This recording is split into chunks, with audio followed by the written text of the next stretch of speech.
Plan दिखाने के एक दिन के बाद जब अमित ने राहुल को कॉल किया तो सबसे पहले तो राहुल ने उसका कॉल रिसीव नहीं किया। अमित ने फिर से एक दो बार और कॉल किया और जब एक दो बार और कॉल आया तो फाइनली राहुल ने कॉल रिसीव किया।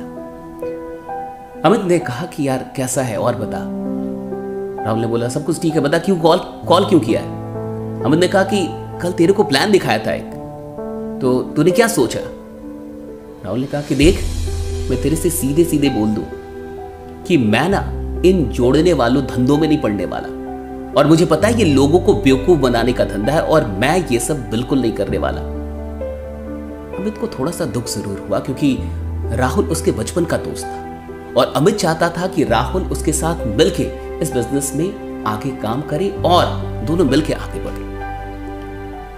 अमित ने एक छोटा सा सवाल कर लिया कि ठीक है चल तू नेटवर्क मार्केटिंग नहीं करेगा, तू मेरे साथ नहीं जुड़ेगा, ये धंधा खराब है, तो आखिर तू क्या करेगा।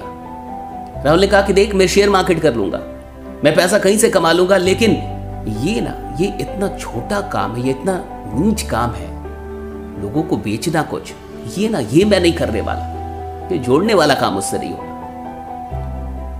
फिर अमित ने कहा कि देख ठीक है तू शेयर मार्केट से पैसे तो कमा लेगा, लेकिन इस बिजनेस में बहुत अच्छे रिश्ते बनते हैं, बहुत अच्छे लोग मिलते हैं और राहुल कई बार ना पैसा काम नहीं आता लेकिन रिश्ते काम आते हैं। राहुल ने कहा कि देख तू ना मुझे बना मत, हाँ साला मैं सब जानता हूं कि तू चाहता क्या, तू बस इतना चाहता है कि मैं जुड़ जाऊं, तो तेरी यहां कुछ भी नहीं चलेगी। और सुन आज के बाद ना कॉल मत करियो, मुझे अच्छे से पता है कि मुझे क्या करना और क्या नहीं करना है, कम से कम ये धंधा तो मैं कभी ना करूं। और तू लोगों की बात कर रहा है, नेटवर्किंग के लोग कितने स्वार्थी होते ना तू मुझे मत बता, और तुम सब लोग सिर्फ पैसों के लिए काम कर रहे हो। और इतना कह के राहुल ने फोन रख दिया। अमित को थोड़ा सा दुख जरूर हुआ क्योंकि अमित चाहता था कि राहुल उसके साथ आगे बढ़े, लेकिन फिर भी अमित के पास कोई ऑप्शन नहीं था। उसने उसको कॉल करना बंद कर दिया क्योंकि वो नहीं चाहता था कि जो दोस्ती है वो भी टूट जाए। और फाइनली अमित अपने काम में लग गया।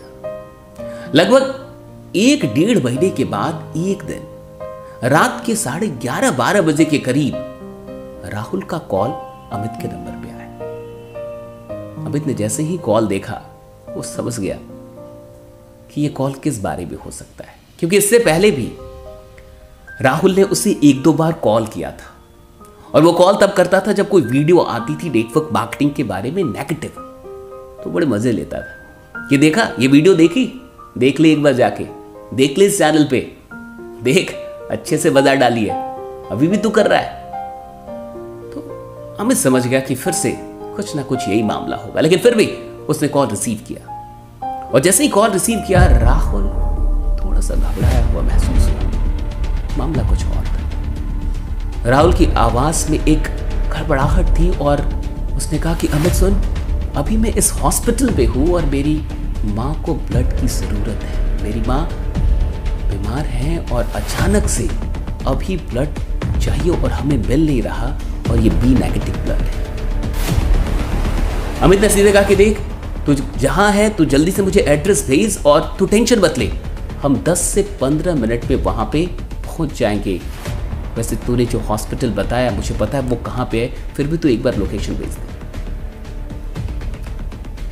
अमित ने तुरंत इस मैसेज को अपने ग्रुप में अपने लीडर्स के बीच में सर्कुलेट किया, ऐसे भेजा और 5 मिनट के अंदर एक बंदा मिल गया जिसका ब्लड बी नेगेटिव था। 10-5 लोग तुरंत हॉस्पिटल में पहुंचे 10-15 मिनट में।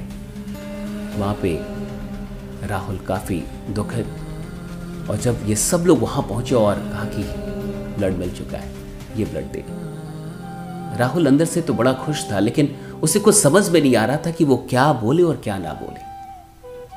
फाइनली वहां पे उसकी मां को ब्लड मिल गया और कुछ देर के बाद अमित और उसके सारे दोस्त वहां से चले गए। अमित ने जाते जाते राहुल से यह कहा कि देख अगर कुछ भी हो तो हिचकना मत, मुझे फ्रैंकली बताना, कहीं भी कोई भी जरूरत हो तो मुझे फ्रैंकली बताना, हम तेरे साथ हैं। 1 से 2 दिन के बाद उसकी मां ठीक हो गई और जब वहां से डिस्चार्ज हो रही थी तो डॉक्टर ने राहुल से कहा कि अगर सही टाइम पे ब्लड ना मिलता तो कुछ भी हो सकता था। राहुल अंदर ही अंदर रोने जैसा था। और जब वो घर पहुंचा तो रास्ते भर में वो सोचता रहा कि वो अमित के बारे में क्या सोचता था, वो नेटवर्क के लोगों के बारे में क्या सोचता था। जब वो घर पहुंचा तो उस रात उससे रहा नहीं गया और उसने अमित को कॉल किया।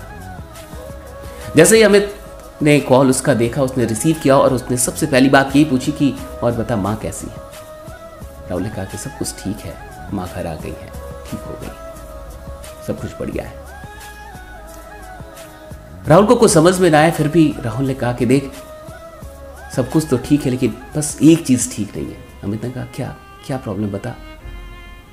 कि तूने मुझे अभी तक जोड़ा नहीं। यार क्या फालतू की बात कर रहा है, तुझे ये काम नहीं कर रहा है। और तू ये मत सोच कि हम लोग ब्लड इसलिए देने गए थे या सहायता हम लोगों ने इसलिए की कि हम चाहते हैं कि तेरी जुआनी हो जाए, ऐसा बिल्कुल नहीं है। राहुल ने कहा कि क्या यार, ऐसा मत सोच कि मैं जिंदगी भर नेगेटिव ही रहूंगा। हाँ, मुझे लगता था कि नेटवर्क के लोग सब स्वार्थी होते हैं, और ये मत समझ कि अगर मैं नेगेटिव था तो मैं पॉजिटिव नहीं हो सकता। और अभी तक तूने पॉजिटिव लोगों को टीम बनाते हुए देखा है, अभी तूने नेगेटिव लोगों को टीम बनाते हुए नहीं देखा। ये वो राहुल नहीं है, मुझे जोड़ ले यार। मैं भी चाहता हूँ इस परिवार का हिस्सा बनना, मैं भी चाहता हूँ ऐसे लोगों के साथ रहना। और सुन, मैं दिखाऊंगा कि टीम कैसे बनती है। ये सारी चीजें हो गई और वाकई फिर राहुल अमित के साथ जुड़ा। और आगे क्या हुआ ये तो कभी और। लेकिन ये कहानी आपको कैसी लगी, ये घटना आपको कैसी लगी, मुझे कमेंट करके ज़रूर बताइएगा। और मैं आपसे कहना चाहूँगा, अगर आप नेटवर्क मार्केटिंग से नहीं जुड़े हैं तो एक बात हमेशा याद रखिएगा कि नेटवर्कर स्वार्थी नहीं होते। अगर यहाँ पे पैसों की बात होती है तो इसका ये मतलब नहीं है कि ये सिर्फ पैसों के लिए काम कर रहे हैं। नेटवर्क मार्केटिंग में आपको जीवन के बेहतरीन रिश्ते मिलते हैं, कुछ ऐसे रिश्ते जो खून के रिश्तों से भी बड़े होते हैं। और जिन लोगों को भी ऐसा एहसास है, प्लीज़ आप कमेंट करके ज़रूर बताइएगा। और इस कहानी को, इस वीडियो को सिर्फ अपने तक मत रखिएगा, और भी लोगों तक पहुंचाइए।